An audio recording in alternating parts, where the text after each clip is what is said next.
The derailment happened February 3rd. The balloon was shot down February 4th.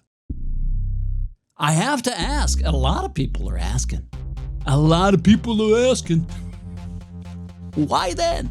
Why did they let it cross the country? Why did they decide to shoot it down off the Carolina coast? Now, I'm not saying this is true, but a person could be forgiven for wondering if they needed a distraction from something. How many people are talking about Joe's classified documents now? And then you talk about vanishing like a fart in the classified wind. What happened to that? The balloon and the train happened to that. The balloon happened to both of those. Have the false flag conspiracy started yet? Have you heard them? Have you heard any of them? Did they ignore this? Did they use it as a distraction? Did they time the downing of the original balloon off the Carolina coast to most effectively distract the American public from East Palestine and the document scandal? That was all over the place before that balloon was shot down. Am I crazy for asking? Depending on what side of the aisle you're on, that's probably how you're going to respond to that question.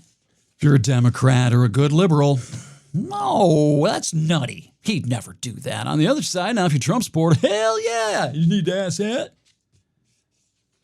But for you folks who just want to, throw that out willy-nilly because it's Joe Biden, it's a Democrat, you're probably right. It probably is just a harebrained conspiracy theory, but would you be saying the same thing? Would you think the same thing if it was Donald Trump or George Bush in office? Of course you wouldn't. Your skeptical radar would be blaring. We need people who can apply the same level of skepticism to people that they like and parties that they even kind of support as they do to people they can't stand, to the party they can't stand, the opposition party. That would terrify politicians. Can you imagine St. Pierre, whatever the fuck her name is there? I mean, it's her job. I'm not going to get on their case too much. That's what they are paid to do. White House press secretaries are literally White House propagandists. It's literally their job. If they don't spin propaganda on a daily basis in front of the press and in front of the American people, they don't have a job. That's what they are hired to do, literally. But it would make their job a hell of a lot harder if their own people were as skeptical of them as they are of people on the other side. That's when you have a healthy democracy. That's when you have a healthy press. Can you imagine if Tucker Carlson had that same aggressive, skeptical, cynical attitude applied to Republicans as he does Democrats, both sides, treating them like adversaries, vicious skepticism? Do you think government would look a little bit different? The media sure as hell would, obviously.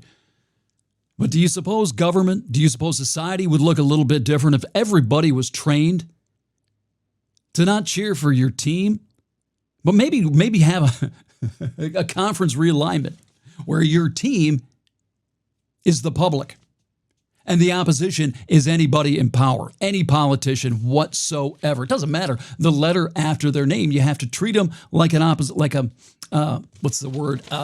hostile witness, however you want to look at it. An adversary. They're not on your side.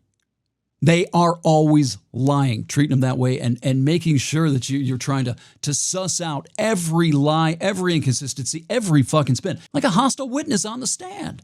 I think that was what was intended for the free press. It was supposed to be adversarial all the time,